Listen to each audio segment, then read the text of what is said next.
কি ব্যাপার, তোমরা কারা? এমন করে হাসতেছো কে? আমরা কলসির জিন, এক ভণ্ড কবিরাজ।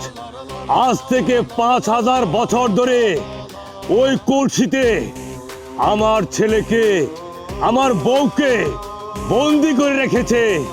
তুই আমাদের মুক্তি করে দিয়েছিস, তাই আমরা খুশি হয়েছি।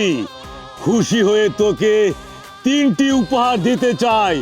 বল কি চাস? আমার 3টা ইচ্ছা পূরণ করবা?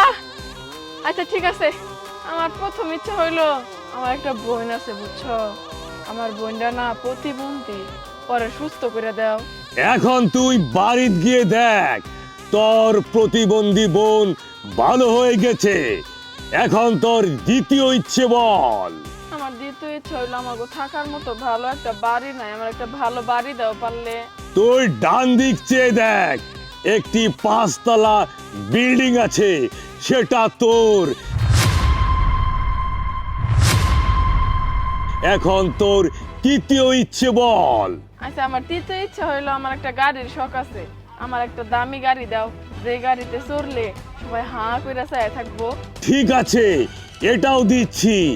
এখন তোর বাম দিকে চেয়ে দেখ, একটি সাদা প্রাইভেট কার।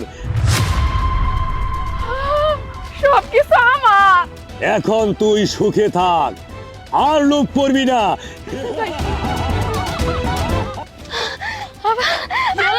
ভালো হয়ে গেছি গা, দেখ আমার হাত পা আমি সয়ে দেখবার পারতেছি।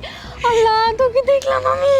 আল্লাহ রে, তার মানে ওনারা যা কইছে সবই তো সত্য, তুই ঠিক হয়ে গেছিস গা। বিতি, এটা তো মিরাক্কেল হয়ে গেল।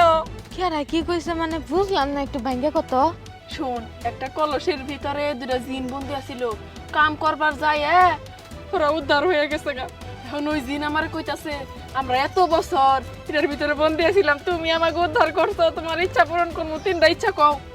আমি তো মনে করছি এম নেই, তাই আমি 3টা ইচ্ছা চাইছি, 3টা ইচ্ছা পূরণ করছে। একটা তারা সুস্থ করছি, একটা বাড়ি আর একটা গাড়ি। ওই যে দেখ আমাকে গাড়ি, আর ওই যে দেখ বাড়ি। তুই চোখে দেখতাছস পুরাপুরি।